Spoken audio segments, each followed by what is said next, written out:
¿Qué tal? Buenos días a todos y a todas. Como saben, nosotros en nuestras jornadas intentamos empezar siempre con una pausa solidaria, está dentro de nuestra responsabilidad social, y en esta ocasión tenemos a Cáritas Diocesana. Le vamos a dar primero la palabra a su director, a Juan Rognoni, y él nos explicará la necesidad que tiene Cáritas ahora mismo es en relación a los centros de mayores, de centros de día, y así entre todos pues a ver si podemos conseguir que esta necesidad sea cubierta, o por lo menos aportar a cubrir esa necesidad.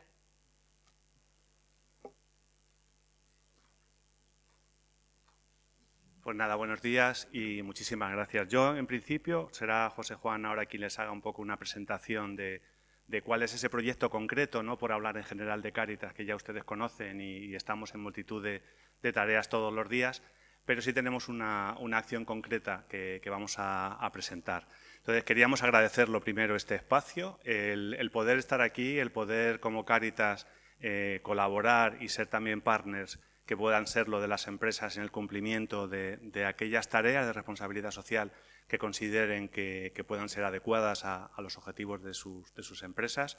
Y simplemente eso, yo doy la palabra a José Juan, él muy brevemente les va a hacer esta presentación en esta pausa solidaria en la que han tenido el gusto de hacernos presentes. Pues muchas gracias, José Juan. Pues nada, buenos días. Lo primero, un poco situarnos. Cáritas. Cáritas representa la acción social y caritativa de la Iglesia Católica. Sobre todo, nuestro objetivo y nuestra misión es prestar atención a las personas más desfavorecidas y promover a las comunidades y los pueblos. Para ello, pues, realizamos un abanico muy grande de acciones. Trabajamos con personas que están en alta exclusión social en la calle, trabajamos con personas que tienen difícil acceso a la vivienda y al mismo tiempo, de alguna forma, también pues, intentamos promocionar a las personas en un recorrido integral, desde que la persona sale de su situación de exclusión social hasta que, pues, por situaciones, contactamos también con las empresas para que se pueda insertar laboralmente, que es uno también de los potenciales que tenemos. Creo que es importante entender que para nosotros lo importante es la persona y el desarrollo en la comunidad. Y para eso entendemos que el papel de la empresa es primordial. La empresa es parte de la sociedad, una parte que puede de alguna forma acompañarnos, y por eso también hemos generado un proyecto que se llama Empresas con Corazón. Empresas con Corazón lo que pretende un poco es acercarnos a las empresas, a su desarrollo social corporativo y de alguna forma entrelazar líneas de colaboración para que también pues, la empresa de alguna manera sea parte de este enriquecimiento y de este acompañamiento a las personas más desfavorecidas de nuestra sociedad. Concretamente, uno de los elementos que es importante y que reseña uno de los informes fundamentales de Cáritas Española, que es el informe FOESA, es la labor de la sociedad de los cuidados en la que nos estamos convirtiendo. Si hay un elemento importante es que hay un montón de personas que necesitan cuidados y concretamente la población de mayores. Nosotros en Cáritas, fundamentalmente, ¿dónde está el...? Vale, perfecto. En Cáritas tenemos lo que llamamos nuestro programa de mayores. El programa de mayores de Cáritas Diocesana de Tenerife tiene un objetivo fundamental, el favorecer la atención de las personas mayores que están en situación de vulnerabilidad.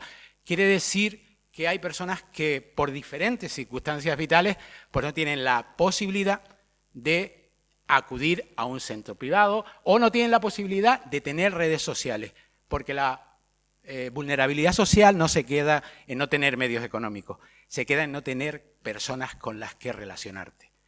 Y da la casualidad de que vivimos en una sociedad que tiende mucho al individualismo y el favorecer espacios donde se den estas situaciones es fundamental. Al mismo tiempo de que evidentemente la situación socioeconómica de nuestras personas mayores que acuden a nuestros centros tampoco les permiten pues, acudir a un centro. También, al mismo tiempo, ayudamos a las familias, esas familias que por la carga diaria de actividades, la sociedad cada vez más complicada, hoy se va a hablar de cómo la inflación y todo esto supone una carga importante para las empresas, para las personas y para las familias. Pues evidentemente no tienen esa posibilidad. ¿Cómo lo hacemos?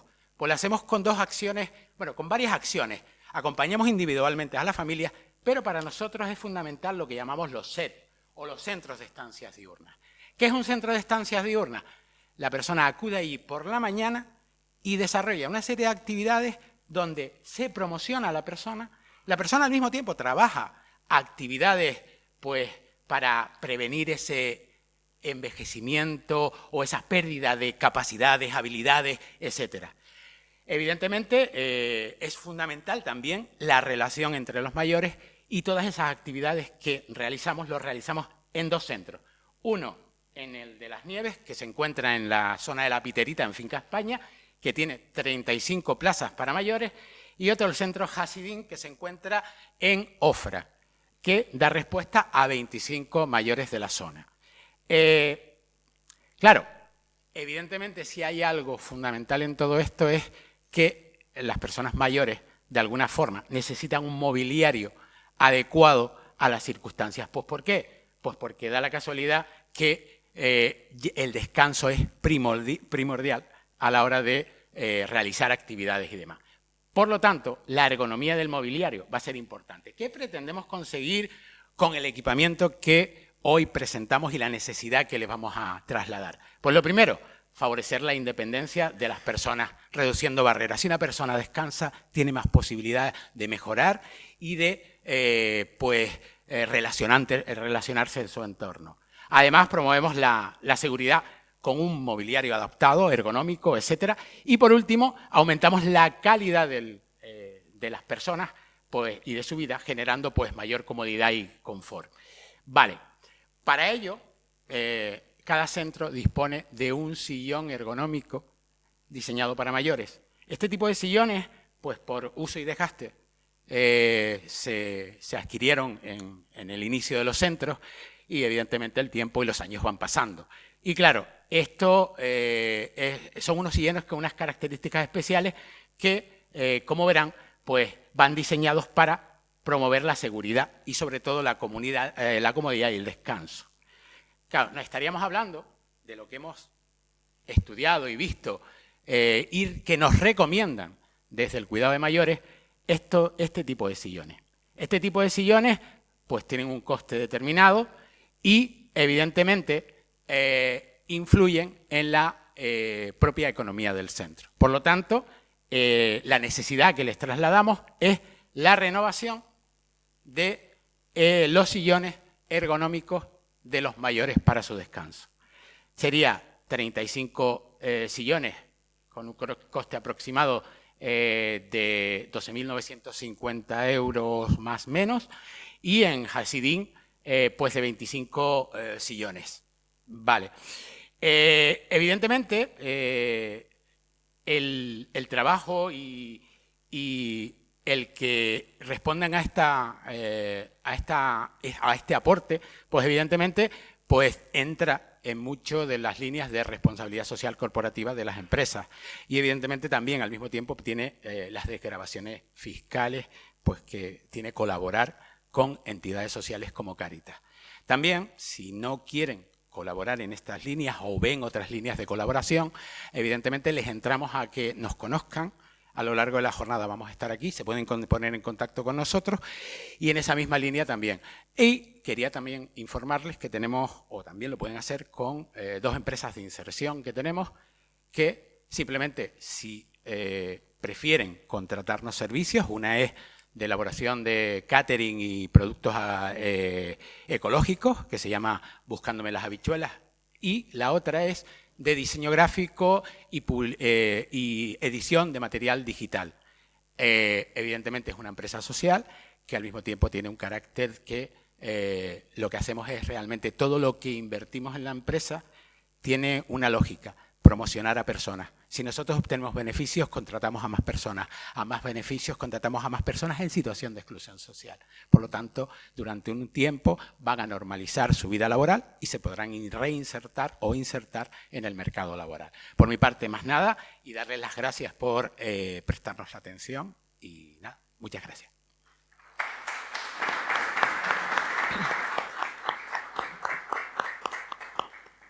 Muchas gracias, José Juan.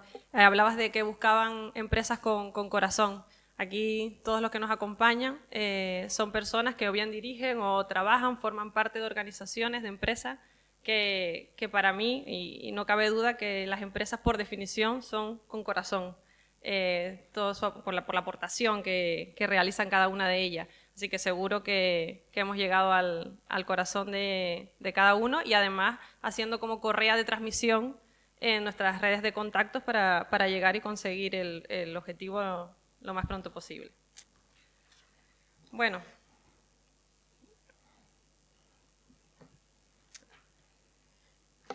Patricia, muchas gracias por acompañarnos hoy, por haber aceptado nuestra invitación.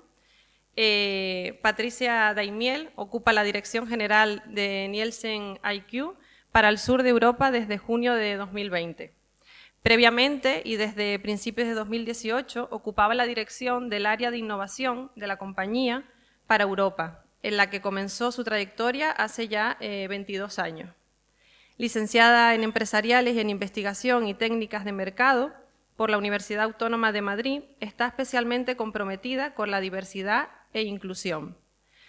Dentro de la compañía, la empresa referente en medición y analítica del gran consumo y conocimiento del consumidor, Patricia ha trabajado a lo largo de los años con las empresas líderes en la industria, asesorando a sus CEOs en estrategias de crecimiento sostenible.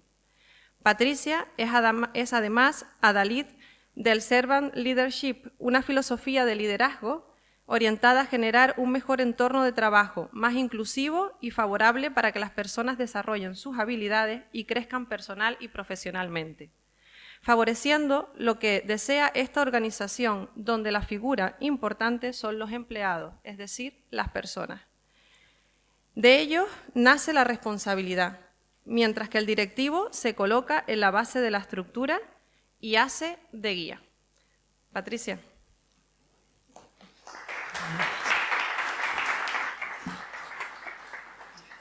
Bueno, muchísimas gracias. Es un verdadero placer estar esta mañana con vosotros.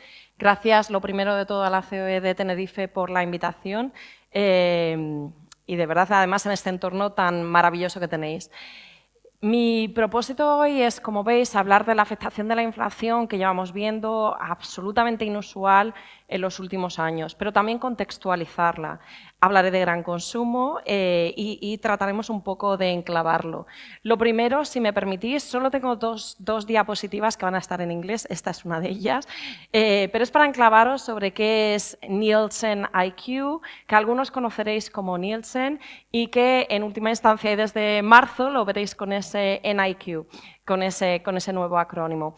Es una empresa que este año cumple, de hecho, en agosto, el 24 de agosto, fechas malas para los españoles, cumplimos 100 años. No va a haber nadie para celebrarlo, estaremos de vacaciones, muchos de nosotros, supongo que en Canarias y Tenerife, disfrutando de las playas. Pero lo cierto es que cumplimos 100 años. ¿Y a qué nos dedicamos? Lo que hacemos es medición, intentar entender qué es lo que los consumidores, los hogares, compran en las tiendas. Algunos de vosotros os dedicáis al gran consumo. ¿De qué hablamos cuando hablamos de gran consumo? Pues aquello que compramos para alimentarnos, para cuidarnos, para nuestros cuidados personales, champús, geles, etcétera, etcétera, o para limpiar nuestros hogares. Eso es el gran consumo. Entonces, nuestro propósito como empresa es hablar de aquello de que los consumidores quieren, de por qué lo quieren, por qué están pasando las cosas que pasan, qué es lo que motiva a los consumidores y, en última instancia, qué tienen que hacer las empresas al respecto para dotar de más valor a esos consumidores. Bien, dicho esto, en la agenda del día de hoy, que estaré hablando más o menos unos 45 minutos, 50 minutos, pues vamos a dividirlo en tres partes. Lo primero, voy a contextualizar un poco el gran consumo y qué es lo que ha pasado en los últimos años, y sobre todo en el año 22 y este comienzo del año 23, porque es absolutamente inusual.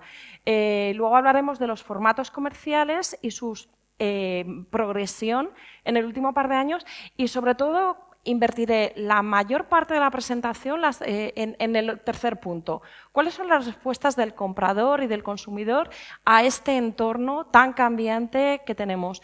¿Por qué voy a invertir casi todo el tiempo en esa parte? Porque creo que es la que es aplicable a todos vosotros, todos los empresarios, y creo que ahí vais a poder ver que aunque estemos hablando del concepto de gran consumo, que al final ese comportamiento del consumidor y esas reacciones aplican a todos los negocios. Al final de todo tendremos tiempo para preguntas, así que de verdad estoy dispuesta a hablar más tarde o más adelante.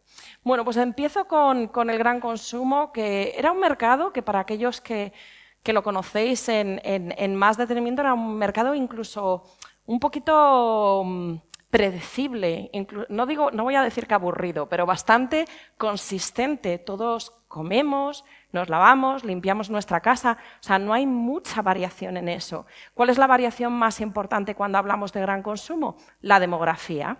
Cuando la demografía en España fue expansiva, el gran consumo crecía, porque tuvimos unos años, a principios de los años 2000, en el cual entraba muchísima población en España y con lo cual la demografía de alguna forma impulsaba ese crecimiento.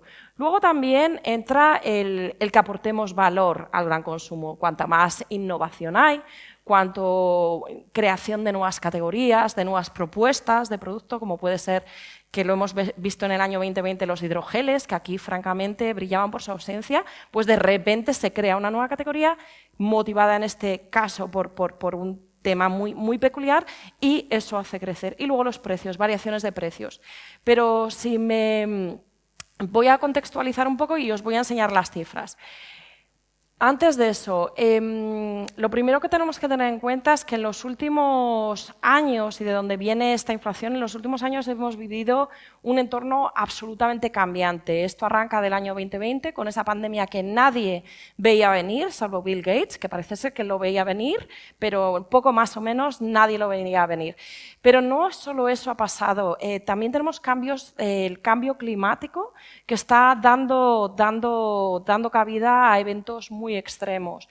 La guerra en Ucrania, yo creo que todos nosotros, ninguno esperábamos volver a tener que vivir en suelo europeo un conflicto bélico, y un conflicto bélico que se está alargando y al que no vemos un fin muy sencillo, francamente. Recesión, paro, conflictos geopolíticos, lo cierto es que llevamos muchas turbulencias. Hasta cierto punto tenemos que hablar de hay tanta disrupción en los últimos años, y disrupción desconocida, que lo que hablamos es de un entorno de alta volatilidad. Y operar en un entorno de alta volatilidad es muy complicado para las empresas, porque lo que las empresas necesitan es cierta predicción, ser capaces de predecir qué es lo que va a pasar para tomar decisiones en el ahora. Con lo cual, ese es el problema que tenemos. En este sentido, en el gran consumo que os comentaba, vais a ver que he marcado en amarillo muchas veces las cifras, porque os voy a marear un poco cuando hablo de volumen, cuando hablo de valor y cuando hablo de precio. Entonces, la curva de arriba que vais a ver son las unidades, cuánto volumen se ha venido vendiendo en el mercado español. Veis que me voy hasta el año 2008, cuando empieza la crisis financiera mundial, que más o menos, según las cifras, cierra en torno a 2014. Luego veis COVID-19, estas variaciones que tenéis aquí, y luego la espiral inflacionista que arranca de ese año final, último trimestre del 21. Os recuerdo que en realidad la inflación arrancó del último trimestre del 21. Y como veis el volumen, realmente en volumen no hay mucha variación. ¿Cuándo son los años que tenemos más variación? Pues en el 2010 subimos al 4% de subida en volumen, y en el 2020, que de repente todos nos venimos a casa, nos confinamos, pues el gran consumo recoge en los hogares mucho de ese consumo que se hacía fuera de casa. En vez de ir a los restaurantes, que si recordáis estuvieron cerrados un tiempo, claro, teníamos que traernos ese consumo a los hogares. Lo mismo con los colegios. No había comedor escolar, con lo cual de nuevo había que dar de comer a los niños en casa. Con lo cual, ahí vemos ese pico del 4,4 de crecimiento que viene motivado simplemente por esto. Como os digo, un mercado relativamente fácil de predecir o que sin grandes variaciones. Ese 4,4 a lo largo del 21-22, conforme se va flexibilizando el entorno y se van volviendo a abrir restaurantes, colegios, etcétera, etcétera, esa parte de volumen prestado que nos hemos traído a los hogares se devuelve para afuera. Y en el 21, y lo que tenéis abajo, al contrario, es precios. Y en precios, ¿qué es lo que pasa? 2008, momento de arranque de la crisis financiera, una subida de precios inusual del 4%. Y luego unas subidas bastante relajadas, de en torno al 2%. Normalmente no tenemos subidas de precio en gran consumo, esto es todo aglutinado, toda la cartera de productos, muy altas, hasta que llegamos al 2022, en el cual alcanzamos ese 9,9%. ¿Por qué? Por la inflación. La inflación de los alimentos en particular está siendo altísima. Os recuerdo que la inflación en realidad arrancó de final del 21, antes de llegar a la guerra de Ucrania. ¿Por qué? Por un estrangulamiento de la oferta. Eso ya lo teníamos en el 21. ¿Os acordáis en el 2020 cuánto nos entretuvimos leyendo todos esos artículos sobre si de la pandemia se saldría en L, en V, en K, en W? Vamos, aquellos parecía el abecedario completo. Pues lo que querían decir es que igual que habíamos entrado de sopetón de alguna forma porque habíamos confinado y teníamos esa subida de demanda de préstamo, pues la salida no iba a ser fácil porque va a haber un estrangulamiento de la oferta. ¿Qué es lo que pasa? Viene todos los problemas energéticos, guerra de Ucrania, y entonces una subida de precios y una inflación que iba a ser realmente temporal se convierte en estructural. Esto es lo que está pasando, que se ha convertido en estructural. Si resumimos, por primera vez, debido a esa subida de precios, y esto es importante saberlo, debido a esa subida de precios, por primera vez en la historia de España se supera la barrera de los 100.000 millones de euros. Esto pasa en el año 22, 105.000 millones de euros de facturación, o sea, en valor. Porque viene, pues veis ahí las cifras del 22, realmente el volumen un menos 0,7, o sea, el volumen una compresión muy suave, diríamos que prácticamente plana, y lo que pasa es que la evolución en valor, crecemos un 9% en valor en facturación, que viene todo de precio, de ese 9,9. ¿Y qué tenemos este año hasta abril cuando miramos todo el gran consumo? Y todo el gran consumo incluye hipermercados, supermercados, o sea, lo que es la distribución organizada, pero también las tiendas tradicionales, los productos frescos. Aquí entra todo, porque los productos frescos en España cuentan más o menos es un tercio de nuestra cesta. Cuando nos alimentamos, más o menos en nuestras cestas de la compra, un tercio es frescos y 2 tercios son productos envasados. Entonces, veis que en abril, hasta abril, este año hasta abril, lo que llevamos de año, no tenemos el dato de mayo, creo que lo íbamos a publicar el día de hoy. Pero más o menos tenemos una subida de facturación del 11%, mayor compresión de la demanda, con lo cual la demanda ya se está empezando a sentir más. Si teníamos un menos 0,7 el año pasado, ahora estamos bajando a menos 1,4, porque la subida de precios es mayor aún. Del 9,9 subimos a un 13%. Con lo cual, realmente los precios están bastante altos. Si lo separamos mes por mes, si veis que voy de aquí desde enero del 22 hasta abril del 23, veis sobre todo que este comienzo de año, el primer trimestre, han sido unas subidas de precio muy notables, en torno al 14%, por encima del 14%. Abril se ha contenido un poquito. Estas son subidas de precio. ¿Esperamos que se contenga un poco más? Bueno, para aquellos vosotros que os gusta la matemática y la analítica, no tenéis más que ver que es que en abril fue cuando empezaron a subir los precios más, con lo cual la comparativa es más alta, con lo cual matemáticamente, claramente, al tener esta comparativa, pues lo lógico es que veamos o esperemos ver subidas más contenidas. Pero eso no significa que los precios no estén subiendo, significa que también la serie histórica es más alta. Con lo cual es un entorno muy complicado para los hogares. Voy a apalancar esto un poquito hasta ahora estoy hablando de datos de España. ¿Qué pasa en Canarias y qué pasa en Tenerife? Pues si veis, en el año 22 teníamos, aquí estamos mirando supermercados e hipermercados, por eso las cifras son distintas, lo que es distribución organizada. Entonces, total España, veis que por eso son 86.000 millones y no los 105.000, porque esa diferencia es pues, las tiendas tradicionales, etcétera, etcétera. Pero 86.000 millones, crecimiento de un 10% el año pasado, en el 22, y este año vamos con un 11,8. Pero Canarias, el crecimiento de facturación ha sido mayor, igual que Tenerife, un 12,6 el año pasado, un 13,5 este año, Canarias total, y cuando hablamos de Tenerife, un 12,9 el año pasado y un 13,5 este año, con lo cual aún unas subidas mayores en facturación, ¿vale? Lo que llamamos facturación o valor. Bien. Por islas, vamos a no quedarnos solo en Tenerife, sé que algunos de vosotros trabajáis más allá de la isla, entonces, ¿cuáles son las diferencias? En el 22 hablábamos de Tenerife ese 12,9, el resto de las islas, la que más crecimiento ha tenido, Lanzarote, un 20% el año pasado, Fuerteventura, un 17,7%. Y acumulado a mayo, en este caso, porque hipermercados y supermercados ya lo tenemos, toda la distribución completa no teníamos hasta mayo, pero supermercados e hipermercados sí, lo tenemos bastante rápido. En una semana normalmente tenemos los datos. Pues en acumulado en mayo también veis que Lanzarote sigue con esa tendencia del 16,4 por delante de todo el resto de las islas. Sí que es verdad que La Palma, que era la más contenida el año pasado, este año está repuntando. ¿Por qué? Pues quizás se subieron menos los precios el año pasado, subió algo menos la facturación y este año está subiendo más. Y esto sin que hayamos tenido aún o sea, estamos hablando de datos hasta mayo, con lo cual queda por ver mucho año por delante. ¿Vale? Estas, por así decirlo, las cifras que tenemos en gran consumo en España. A nivel de mayo, lo que estamos viendo es un poquito de contención, pero os digo que es un año muy inusual y vamos a tener que ver mes por mes prácticamente cuáles son esos resultados. Aquí veis las tres curvas y cómo hablábamos, cómo veíamos, la curva de total España es esta que tenemos en negro y Canarias y Tenerife que se mueven muy semejantes respecto a lo que es España. Estos son ventas en valor que, como veis, enseguida Canarias y Tenerife empezaron con unos niveles de facturación en el año 22 bastante altos.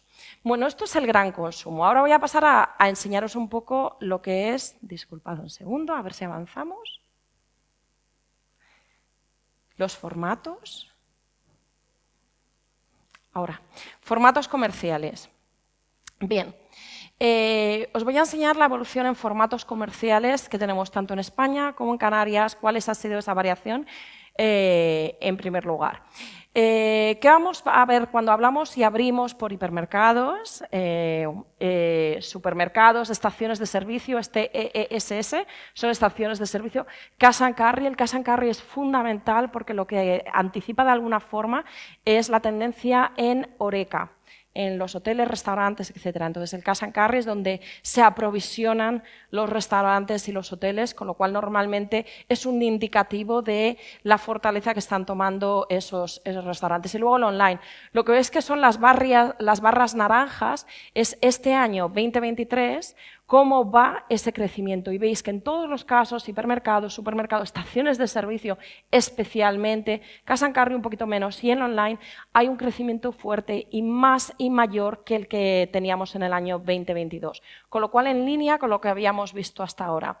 En aperturas de establecimientos, sobre todo un repunte en lo que es estaciones de servicio, que sufrieron bastante en el año 2020 de la pandemia. Estábamos todos en confinamiento, no cogíamos el coche y desde luego las estaciones de servicio, con lo cual ha habido unos años de acumulación hasta que de repente ha habido esa explosión de estaciones de servicio. Esto es a nivel de España y le hablaré un poquito más del online, que creo que puede ser interesante porque aún no ha despertado, pero lo va a hacer, con lo cual creo que en ese sentido es importante que nos detengamos. Si pasamos a las mismas categorías de formatos en Canarias, lo que tenemos aquí es de forma similar. El hiper, sobre todo ese crecimiento del 15% este año frente a un 6% el año pasado. El super realmente crecimientos semejantes, un 15, un 14. Esto normalmente también indica en qué momentos están subiendo todos esos precios, que no queda otra que subirlos. No queda otra que subirlos porque el problema es de insumos. Leáis lo que leáis, y creo que todos lo sabéis en los periódicos y en algunos artículos bastante populistas.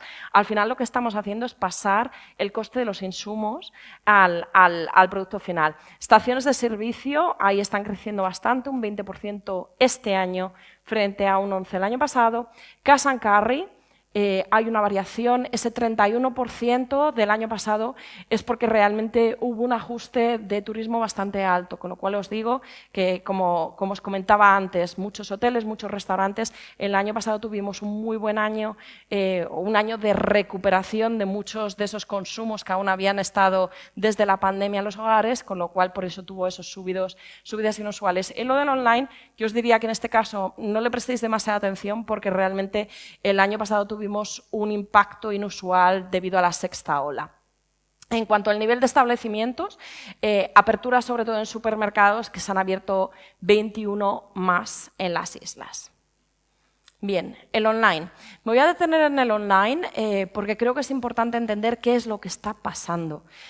No solo por el online y lo que supone a la hora de la compra online, sino también porque uno de los grandes cambios que se dio durante la pandemia es que avanzó la digitalización de los consumidores y entraron en el online hogares, personas, generaciones que no esperábamos que entrasen, pero tuvieron que entrar porque les daba más miedo bajar a la tienda a hacer la compra o porque querían conectarse con sus nietos, con lo cual de repente se armaron de valor, se bajaron las aplicaciones y metieron su tarjeta de crédito en las aplicaciones, que era un paso muy importante. No solo eso, sino que llegaron a comprar frescos online, cosa que en España es una barrera brutal. O sea, al comprar pescado, tú vas a la tienda, miras las agallas, no sé qué tipo de predicción haces en ese momento y decides qué pescado te llevas.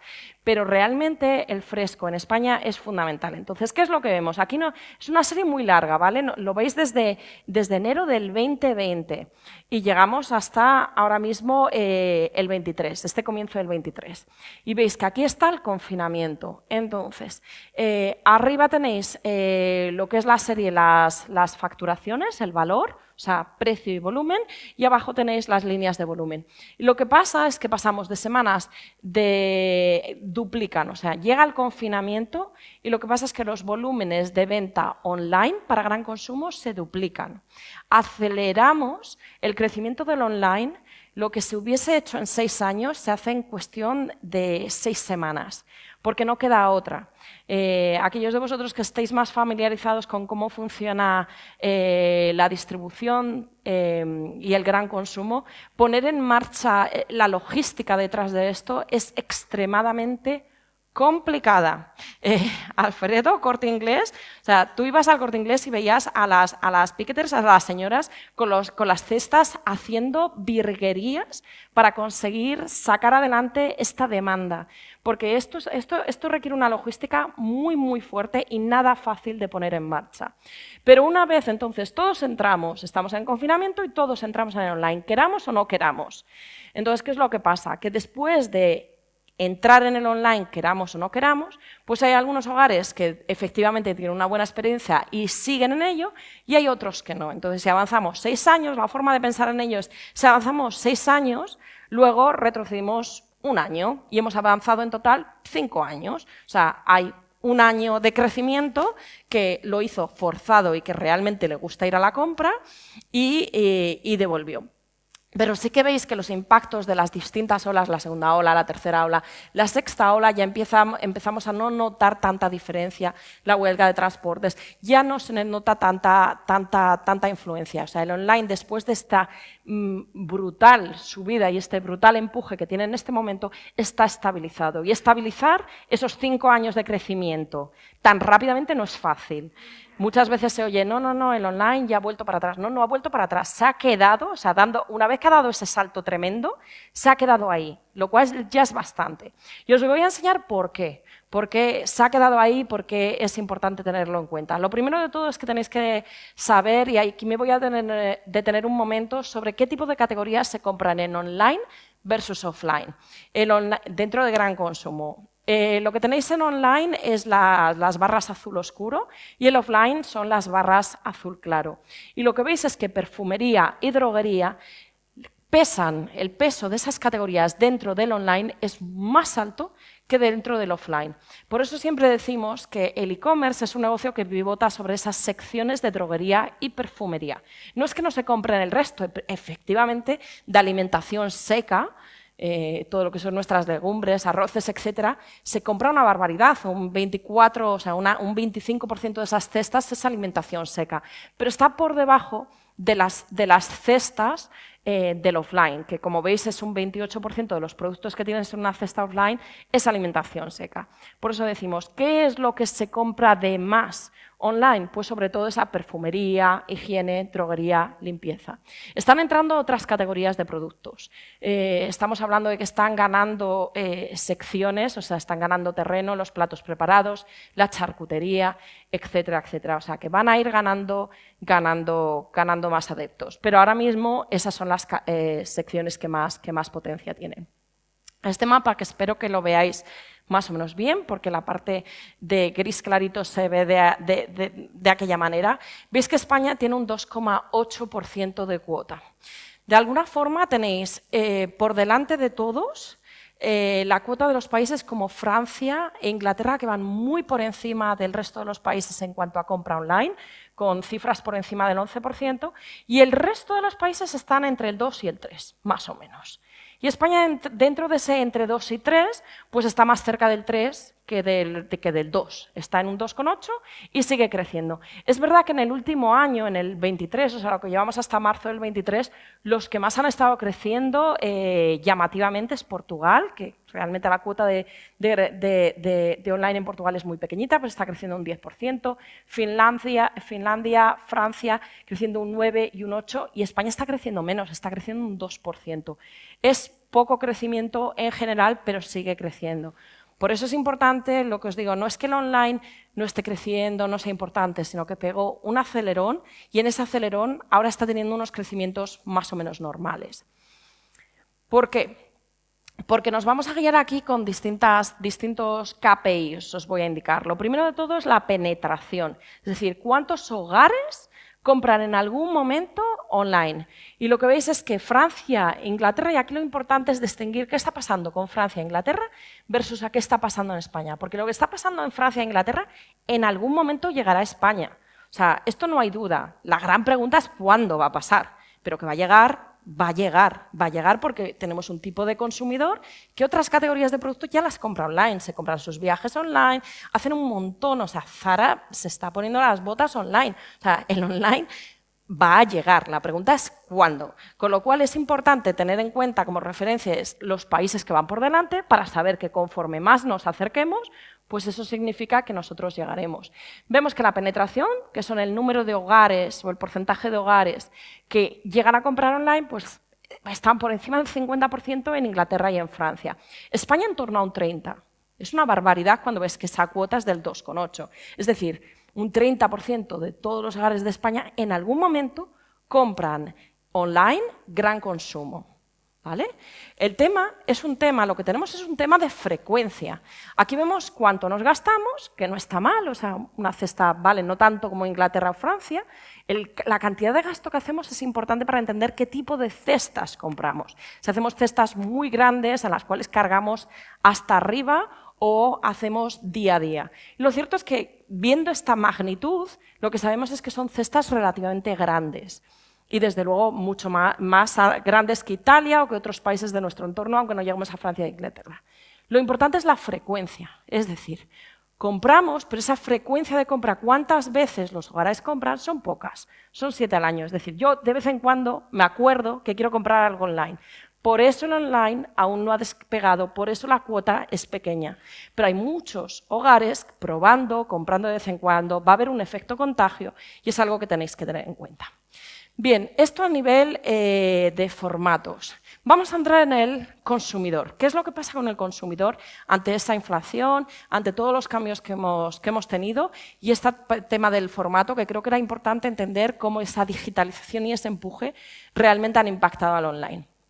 Lo primero de todo es decir que el consumidor, ahí lo tenemos, que el consumidor español sí que se siente como si estuviésemos en recesión. Nos está diciendo un 67% de ellos que ellos se sienten que haya recesión o no haya recesión técnica, que eso son cosas que les importarán a los políticos y a los economistas, ellos se sienten en recesión y que esperan que esta situación se alargue más de un año, o sea, que están preparándose para que esto dure y que un 39% solo tiene dinero para sus gastos básicos.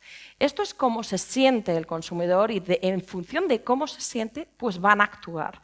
Son cifras duras y cifras que han subido. O sea, ese 67% en junio del año pasado, hace un año era un 60%, con lo cual ha subido. Esto es, de nuevo, es cómo se siente el consumidor. Al consumidor le da igual si esto es una recesión de verdad, técnicamente, no, qué pasa con el PIB o qué deja de pasar.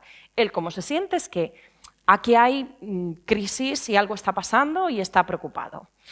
Pero vamos a entrar mucho más en ello, porque el consumidor está preocupado, pero luego cuando te hablas de ellos mismos, pues no tanto. ¿Por qué hablo de los KPIs y de si es recesión técnica o no? Porque realmente técnicamente no estamos en recesión aún y esperemos mantenernos. Aquí veis que el PIB sigue creciendo, tenemos el avance un 3,8, o sea que se mantienen cifras que no están mal, desde luego no estamos decreciendo. ¿Os acordáis? Esto es lo que tuvimos en el 2020, se supone que lo íbamos a recuperar todo, ya veremos que recuperamos de ello, pero bueno, no están mal las cifras del PIB del país. La inflación, ya sabéis que desde todas las decisiones que se han tomado a nivel del gobierno, ahora ya no basta con mirar solo el IPC normal, sino que hay que mirar el subyacente también, porque el normal, como está tocado e intervenido de alguna forma, pues no nos dice mucho, está el 3,2, vale, fenomenal, un 3,2 no está mal, pero es que el de verdad de ahora, que es el subyacente y en el que nos tenemos que fijar, está en su 6,1 y el de alimentación aún más alto, con lo cual la realidad es que la inflación aún la tenemos aquí y las subidas de IPC están aquí. Os lo digo porque nos están mareando con las cifras y es muy difícil ya seguir qué es lo que está pasando. Otra cifra con la que nos han mareado un poco, el paro. El paro está contenido, pero acordaros que ha habido de nuevo un cambio de cómo medimos el paro y el empleo por pasar trabajadores que antes se supone que no estaban trabajadores en los discontinuos, etcétera, con lo cual también las cifras son... Hay que cogerlas un poco de aquella manera, pero lo cierto es que a nivel macroeconómico las cifras no son malas. ¿Cuál es el problema para los consumidores? Aparte de que los alimentos han subido de precio, su cesta de la compra ha subido de precio, que yo os enseñaba ese primer trimestre en torno al 14% de subida de precios. Oye, perdona, pero es que yo la botella de agua me cuesta más, el aceite de oliva me cuesta más, el champú me cuesta más, todo a mí me cuesta más, con lo cual a mí, olvídame lo que pase con el PIB, es que yo tengo... o sea, todo me cuesta más. Y lo más importante es el Euribor. Tipos de interés, Euribor. Entonces, si tenemos que pagar, sabéis que somos un país de propietarios, si de repente se nos va mucho más dinero en hipotecas, en alquileres, etcétera, etcétera, entonces lo que tenemos es un problema de poder adquisitivo. No es que mi sueldo, sino que mi sueldo me vale para comprar muchas menos cosas, porque todo me ha subido de precio. Entonces, vale que a nivel macroeconómico, digamos que las cifras, bueno, estamos viendo el IPC contenido, etcétera, pero realmente a mí mi dinero me da para menos, con lo cual soy un poco más pobre. Entonces, llámalo recesión o llámalo lo que sea, pero es un problema de poder adquisitivo. Con lo cual, ¿qué es lo que ha pasado? Aquí tenemos una segmentación de consumidores. Hemos cogido los hogares que monitoreamos en España, monitoreamos 8.000 hogares en distintas regiones del país y lo que hemos estado haciendo desde el año 2020 es entender cómo se veían su situación económica. Y en base a esto hemos hecho una segmentación de 5 grupos. El grupo de en medio es lo que llamamos los cautelosos, que no están impactados, pero estos son los de si ves las barbas de tu vecino, pues pon las tuyas a remojar. Estos son que a ellos no les ha pasado nada, pero bueno, ellos por si acaso ya van tomando medidas porque nunca se sabe, etcétera, etcétera. Luego, estos de aquí ni se han enterado, los prósperos, pues siguen sin ningún problema, de hecho han ahorrado un montón y viven a todo no tienen problema, ahorraron, siguen y están bien. Y aquí tenemos aquellos que están, pues, que les cuesta llegar más a fin de mes. Entonces, la barra de abajo es la del 2022 y la barra de arriba es la que tenemos en el 2023. ¿Qué es lo que estamos viendo? Lo que estamos viendo es que antes teníamos 5 grupos y los cautelosos eran un 40% y ahora lo que tenemos es que esos cautelosos han subido al 58%.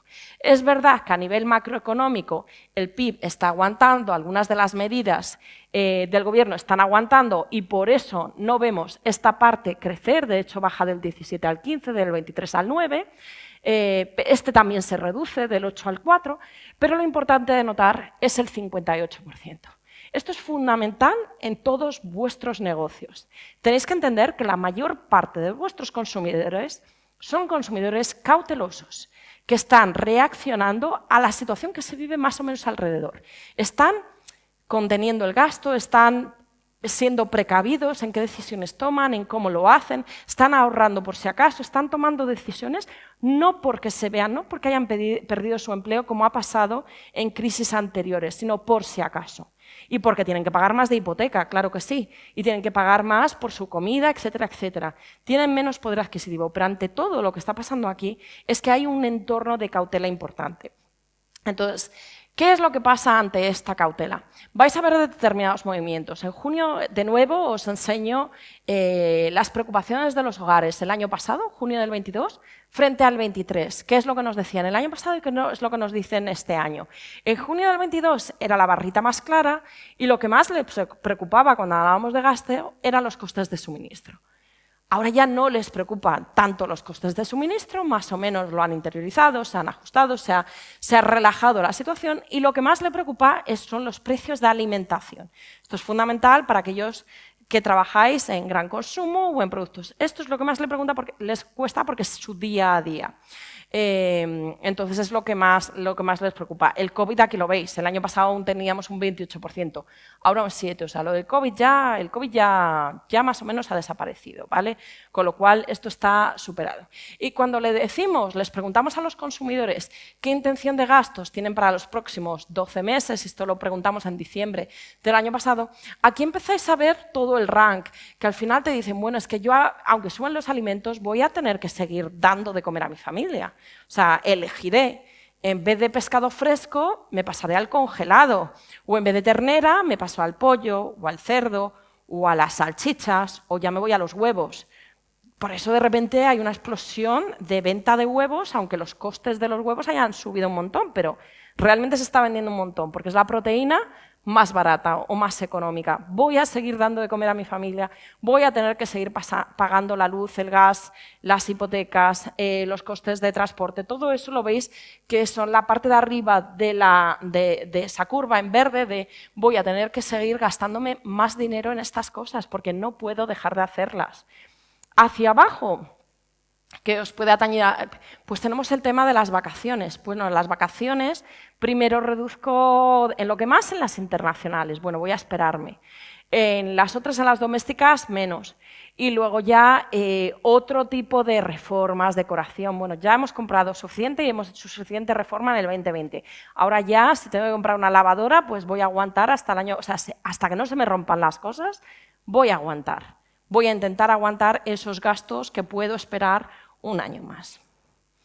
Bien, los consumidores son muy conscientes en esta situación en la que están alerta, como digo, no directamente impactados, o sea, no han perdido su empleo y lo cual está genial y se ha manejado bastante bien el tema de los ERTEs. O sea, este país que siempre ha tenido mucho problema de paro y de paro estructural, pues dentro de todo no se ha aguantado bastante bien todo el tema de la pandemia, pero los consumidores están alertas, son cautelosos, conocen muy bien sus precios, los precios de los productos que compran y se dan cuenta, nos dicen que se dan cuenta cuando cambian. Otra cosa es que lo vayan a comprar igualmente o hacen una mayor evaluación. Entonces, en este sentido, ¿qué nos van a decir? ¿Qué es lo que van a hacer? Pues estas son la serie de cosas que les preguntamos, bueno, y entonces, para ahorrar, ¿tú qué haces? Y te dicen, lo primero de todo, voy a optar por marcas de distribución, por encima de un 40%. Lo segundo, voy a monitorizar el coste total del ticket. Voy a intentar hacer compras más pequeñitas para ajustar mejor los costes. Comprar promoción, centrarme en lo más básico, seleccionar menor precio, alternativas más baratas, etcétera, etcétera. Luego volveré sobre esto. Lo más importante de todo es la marca de distribución. La marca de distribución es el punto número 1. Yo hablando con muchos de nuestros clientes me decían, es que no tengo que hacer nada, o sea, van en piloto automático y no estamos hablando solamente del efecto Mercadona, aunque vayan a otro súper o a otro hiper o lo que sea, llegan y van directamente a por la marca de distribución porque van con esa cautela y preparándose para intentar elegir esa marca de distribución. Entonces, en este sentido, ¿cuál es el impacto que hemos tenido? Que la cuota valor de la marca de distribución ha crecido un 44%. Y para aquellos de vosotros que no lo sepáis, en el 2008 teníamos un 29%. El despegue de la marca de distribución en España ha sido brutal. Ha sido increíble cómo ha subido, pero es verdad que tiene momentos de más contención y en cuanto llega una crisis financiera real o percibida, pues de nuevo se empuja, con lo cual por eso tuvimos en torno a este 2008 unas subidas muy altas, más o menos contención aquí, pero aparece en el 2020. Veis que en el 2020 fue el único año que por el tema también de las restricciones de movilidad se mantuvo en torno al 39%. Pero de nuevo arranca la guerra 2021 y empieza a subir 40, 42, 44. Con lo cual una subida muy alta. España no es el único país en el que está subiendo la marca de distribución, lo que pasa es que España está a la cabeza en marca de distribución. Tenemos algunos jugadores muy importantes en este aspecto, con lo cual tiene una marca de distribución muy alta. Le siguen Inglaterra, Alemania, Polonia, etcétera, y como veis otros países que tienen cuotas más bajas. Sí que me gustaría comentar un tema, y lo habéis visto, lo habréis inferido ya al ver esa curva. Y es que cuando la marca de distribución crece, no cede terreno. Normalmente una vez que ha ganado cuota, nunca la recupera la marca de fabricante. Y esto es importante cuando hablamos de temas de innovación, temas de generación de valor, etcétera, etcétera. Con lo cual hay que tenerlo en cuenta. Pero como veis, esto es la cuota en valor y la cuota en volumen es aún mayor, porque la marca de distribución suele tener un precio más bajo. Con lo cual, si hiciésemos este ejercicio en volumen, veis que la barra de la marca de distribución está por encima de la marca de fabricante. No es solo un tema, y esto quiero que quede claro, no es solo un tema de Mercadona. Tenemos aquí operadores que están haciéndolo muy bien, como Lidl, y también otros tantos que también están trabajando bien la marca de distribución. En Canarias, ¿cómo lo aterrizamos? Pues si tenemos que ahora mismo en el total España estamos en torno a este año 49%, en Canarias un poco por debajo, 42%, y en Tenerife un 45%, también mostrando la misma tendencia, o sea, crecimiento en lo que es la marca de distribución, que es el punto número 1 en el cual los consumidores dicen, bueno, pues si tengo que cortar, lo primero que hago es irme a la marca de distribución. Bien. No solo marca de distribución, cuando os enseñaba las tácticas de ahorro, os hablaba de planificar, de monitorizar el coste total del ticket, de la promoción, centrarme en básicos, más baratos, ir a las tiendas discount, que están creciendo mucho. Aquí estamos hablando de Lidl, de Aldi. Programas de fidelidad, también los consumidores eligen esos programas de fidelidad que les van a premiar su consumo. Formatos económicos, comprar en bulk, o sea, multiformato. También ir a buscar, o sea, han entrado en modo safari, o sea, ir a varias tiendas a buscar dónde está la promoción. Lo hacen online o lo hacen offline, pero van a varias tiendas. En esta, los lácteos. En esta, los frescos. En esta, y entonces van eligiendo a qué tienda van en cada caso. Esto lo notamos en este siguiente gráfico, en el cual, ahora cuando salga, os enseñaré cómo han subido la visita a enseñas, eso, un 4,6. Es el promedio de enseñas visitadas, o sea, baja la lealtad y el consumidor va a más tiendas a comprar según qué productos, y aquellos productos con el precio más adecuado en según qué sitio, con lo cual esto ha subido. Aquí lo veis mejor, este gráfico de aquí tenéis aquí la frecuencia de compra y abajo de todo el número de artículos por cesta. Si os acordáis, el número 1 de punto de qué hace el consumidor cuando quiere ahorrar era marca de distribución. El segundo punto era tener en cuenta o controlar mi ticket. ¿Y cómo controlo mi ticket si esto me cuesta un 10% más? Pues solo me queda que ir a comprar más a menudo, menos. Como cuando llenamos un depósito y decimos, no me quiero hacer a la idea de que ha subido la gasolina, entonces te sigo diciendo que me pongas 70 euros. Ya sé que ha subido, o sea, me estoy engañando a mí mismo y voy a tener que volver aquí en 5 días. Pero tú, 70 euros, no me metas más. Pues te estás medio autoengañando. Pues aquí pasa lo mismo. Esto es exactamente lo mismo lo que están haciendo los consumidores. Están yendo a comprar con más frecuencia y metiendo menos artículos en su cesta para controlar que cada ticket no suba por encima de lo que sean sus barreras psicológicas de no me quiero gastar más de 50 euros, 40 euros o lo que sea. Esta es una de las razones por las que el online no está creciendo más, porque el online suele ser, cuando tú compras online, sueles hacer compras de carga muy grandes, te puedes dejar 100 y pico euros, 200 euros, depende de lo que llenes. Entonces, eso es un ticket muy alto. Como estamos yendo de Safari a comprar cestitas chiquititas, pues al final lo que vais a ver es mucho este comportamiento del consumidor de intentar controlar el ticket. Marca de distribución, control de ticket. Perdonad. Bien, promociones es otra de las tácticas. Van a buscar promociones, van a ir cambiando de tienda en función de promociones, o buscarlas dentro de la tienda habitual. Van a ver, bueno, ¿y qué marca está hoy en promoción? Pues esa es la que compro. O cambian de tienda o dentro de la tienda van a cambiar. Las promociones sí que hemos visto que en gran consumo lo cierto es que han ido cayendo. En el momento en el que el consumidor quería más promociones, en realidad no ha habido tanta promoción, sobre todo si eliminamos el efecto de las reducciones de IVA, ¿vale? Porque aquí de 23,4 a 23,3 tampoco podrías decir, bueno, está plano, pero en realidad no. Cuando eliminamos lo que son bajadas por los ajustes de IVA marcados por el Gobierno, en realidad las promociones han caído. Es lógico, porque había que subir precios para subir por el tema de los costes de insumos, había que pasarlo a precio final. Pero en el momento que los consumidores más necesitan que les ayudemos a poder comprar los productos, si no lo hacemos, si no les damos promociones, por eso también, esto también ha hecho y ha alimentado el hecho de que la marca de distribución también esté subiendo más.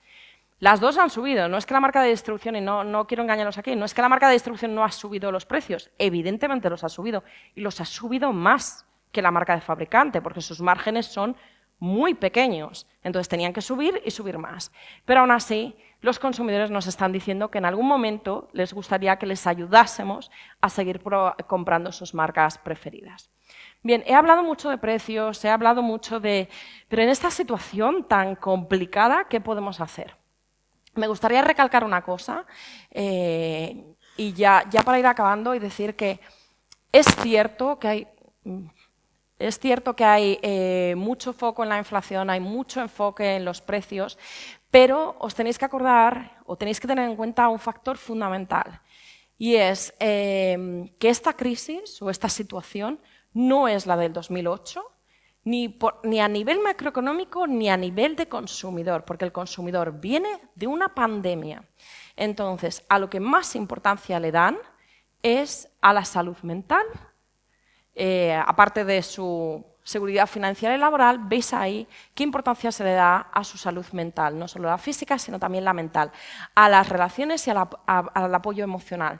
De alguna forma, el relacionarse. Hemos estado tanto tiempo sin ver a nuestros seres queridos y poder, casi se nos olvida, pero esto ha sido hace nada. Entonces, los consumidores, el verse, el relacionarse, se ha convertido en algo básico. Esta es una de las razones por las cuales el impacto final no lo estamos notando. Cuando vamos fuera y decimos, bueno, la gente no tendrá dinero, pero las terrazas están llenas. La gente no tendrá dinero, pero los hoteles están llenos. La gente no tendrá dinero, pero ¿cómo lo hacen? ¿Por qué? Porque esto se ha convertido en un básico. O sea, es un básico más salir, relacionarse y tomarse tu caña. Lo harás con control de ticket. O sea, esa es la cosa más importante también que tenéis que tener en cuenta. Pues en vez del chuletón, me tomaré una hamburguesa. O sea, ¿os acordáis cuando os decía pescado fresco al congelado, de la ternera, al pollo, al cerdo, hasta acabar en los huevos? Pues aquí lo mismo. Voy a salir, pero me tomaré una caña en vez de mi botella de vino preferido. Controlaré mi ticket, pero voy a salir. Voy a irme de vacaciones, lo que pueda permitirme, pero después de haber estado encerrado en mi casa, ¿me van a decir que no? No. Lo voy a hacer lo que pueda, a no ser que realmente no pueda. Pero tienes que realmente no poder. Por eso os digo, cautelosos, controlando ticket. Pero esto es fundamental. No se parece al 2008.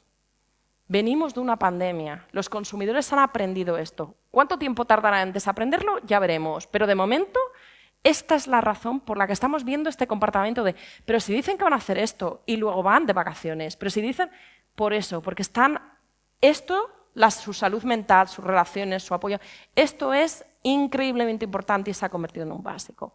Y lo vemos también en las categorías. Os voy a dar un par de ejemplos. La importancia de la socialización. Hay categorías que están apostando por la innovación y tenemos higiene, belleza y cómo están creciendo las mascarillas de tratamiento para el pelo, el vernos guapas, el tratamiento, las mascarillas de tratamiento facial, el cuidarnos en casa, están creciendo. Personalización y surtido, creciendo. Los tratamientos para hombres, los tratamientos para mujeres, surtido en maquillaje, crecimientos de doble dígito. Entonces, me voy a dar esos pequeños caprichos. Es que después del confinamiento voy a seguir, o sea, voy a intentar tener un equilibrio entre, sí, ahorro, pero contenido. Y lo vamos a ver también en los restaurantes. El on-trade es el consumo que hacemos en restaurantes, bares y hoteles, y el off-trade es cuando compramos cervezas en la gran distribución, cuando las compramos en supermercados y hipermercados. Y estamos viendo que está creciendo más el consumo de estas categorías dentro de los hoteles y restaurantes, etcétera, etcétera, de los bares, un 10,7 versus el 8,4. Y en volumen incluso más, o sea, en cervezas, todas estas categorías de bebidas están cayendo en el off-trade, o sea, compro menos en tiendas, pero estoy subiendo on-trade. O sea, que la caña me la voy a seguir tomando. No me tomaré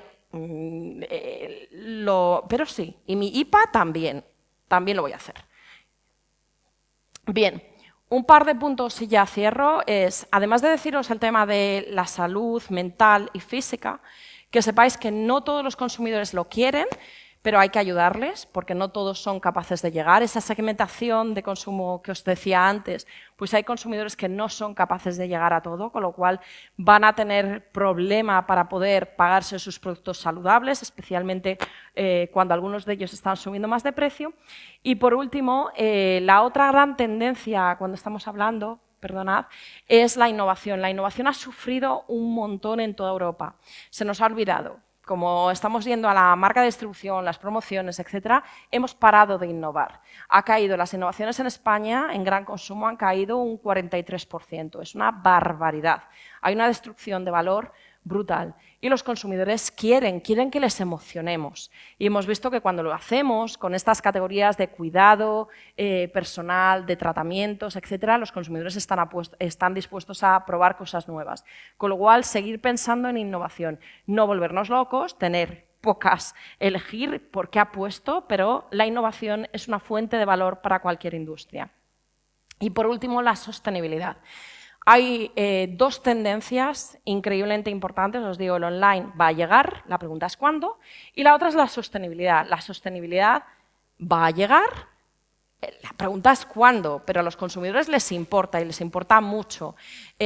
Ahora mismo lo que están haciendo es tomando determinadas decisiones como intentar evitar desperdicio, pero todos estos riesgos globales que ha identificado el Foro Económico Mundial, muchos de ellos están relacionados con el cambio climático, que como sabéis está impactando mucho y especialmente en nuestro país un montón. Y sabéis que muchos de ellos se van a ver acelerados. Aquí os voy a enseñar la segunda diapositiva, que es prácticamente la última de mi presentación, que está en inglés, que os decía, así que disculpadme, que nos dice que el 70% de los consumidores nos dicen que la sostenibilidad es más importante para ellos ahora que lo era hace 2 años. Los consumidores han tomado conciencia de la importancia de la sostenibilidad. Aquí viene la pregunta que me hacen todos los clientes, que es como, sí, la conciencia sí, pero ¿están dispuestos a pagar por ello? Bueno, pues depende. Aquí hemos hecho de nuevo otra segmentación. Somos muy de segmentaciones del consumidor para entenderlo, porque no todo el mundo es igual, somos diversos. Y lo que vemos es que tenemos 5 grupos de consumidores. Los evangelistas, que son un 19% de la población, son aquellos a los que les importa, dicen que la sostenibilidad es importante, que son estas burbujitas que tenemos arriba, y hacen cosas. O sea, no solo hablan y dicen, sí, me importa, sino que hago cosas. Estos son los evangelistas, ¿vale? Say do. O sea, el digo, hablo y hago. Y estos son más o menos un 19%. Esto varía normalmente por país, pero todos los segmentos están en todos los países. Aquí tenemos los escépticos, que ni les importa ni hacen nada. Hay un grupo maravilloso que a mí me encanta, que son los minimalistas, que tampoco le dan mucha importancia, pero son bastante sostenibles, porque como no quieren, son minimalistas, no quieren desperdiciar, van, o sea, son un poquito agarraditos, entonces van con apago el grifo, la energía, etcétera. Entonces, estos no lo hacen necesariamente por el planeta, pero como son minimalistas en su consumo, pues al final hacen más por el planeta que los idealistas, que le dan mucha importancia, pero luego no hacen nada, por lo que sea, porque no pueden o por lo que sea. Esto, de nuevo, igual que la digitalización, igual que el online, va a llegar. Ahora tenemos un 20%, un 19% de evangelistas, pero poco a poco eso va a llegar a todas partes. Entonces, ya cerrando, ¿qué nos espera en los próximos meses? Muchos hogares seguirán impactados por la inflación y agobiados, cautelosos. Mantener esa seguridad financiera será prioridad y se continuará comprando y consumiendo con cautela. Esa cautela que os digo, no es que estén directamente impactados, sino que van a ser cautelosos. Ese foco en lo básico, precio correcto, van a priorizar su compra, van a controlar su ticket. Vamos a ver más promociones, porque hasta ahora la promoción ha caído y tiene que recuperarse. Sobre todo esa segunda mitad del año se va a recuperar. A medio plazo la marca de distribución seguirá creciendo a estos ritmos si no hacemos nada para que se contenga. Yo espero que, o sea, conforme vayan bajando los precios, la marca de distribución tendrá un crecimiento más suave, pero ahora mismo seguirá al alza durante los próximos, o sea, lo que queda de año, el año que viene probablemente también. Los consumidores son consumidores post-pandemia, socializar es un básico, la salud física y mental también. Esto es fundamental, no es el consumidor de siempre. Y a más largo plazo, quedaros con estas. El online, lo digital y la sostenibilidad también son imparables. La pregunta es cuándo. Es verdad que tenemos este momento puntual en el que hay que pagar las facturas, pero esto va a llegar. Y va a seguir creciendo, con lo cual trabajar de corto plazo, pero preparar también ese más largo plazo. Y por último, momentos difíciles hemos vivido muchísimos a lo largo de la historia. No creo que este momento sea necesariamente, o sea, nos planteamos retos siempre. El COVID fue un momento absolutamente complicado para todas las empresas. Llevamos viviendo a lo largo de la historia un montón de ellos, la guerra de Ucrania, etc. Entonces, en todos los momentos hay razones por las que sentirse preocupados. El cambio, lo cierto es, y las situaciones, el cambio es inevitable, pero crecer es una opción, y esa es la opción por la que tenéis que apostar. Así que muchísimas gracias por la atención y creo que podemos pasar a preguntas. Gracias.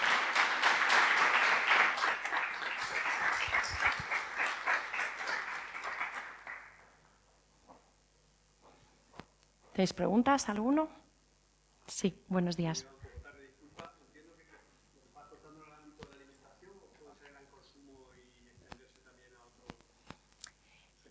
Los datos son de gran consumo, que incluye alimentación, cuidado del hogar y cuidado personal.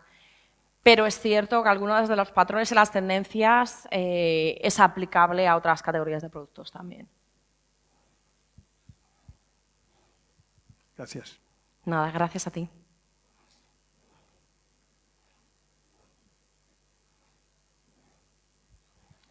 Bueno, pues si no hay preguntas, aprovecho que tengo el micrófono. Soy Eduardo, el secretario general. Disculpar que he llegado tarde. Gracias, Elena, por presentar. Y me ha encantado.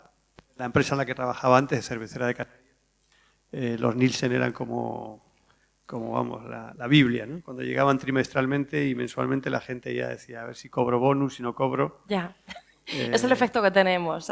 Sí, y no sé cómo estarán ahora, pero bueno, yo creo que son una gran herramienta para saber dónde estás y sobre todo saber si mejoras en el tiempo, ¿no? Imagino que tú estarás igual, ¿no, amigo Alfredo? Te veo reírte.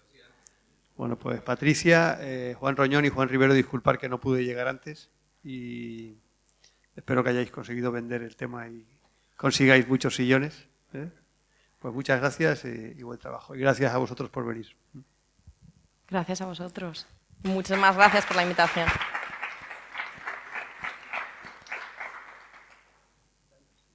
Muy bien, ¿no? Muchas gracias.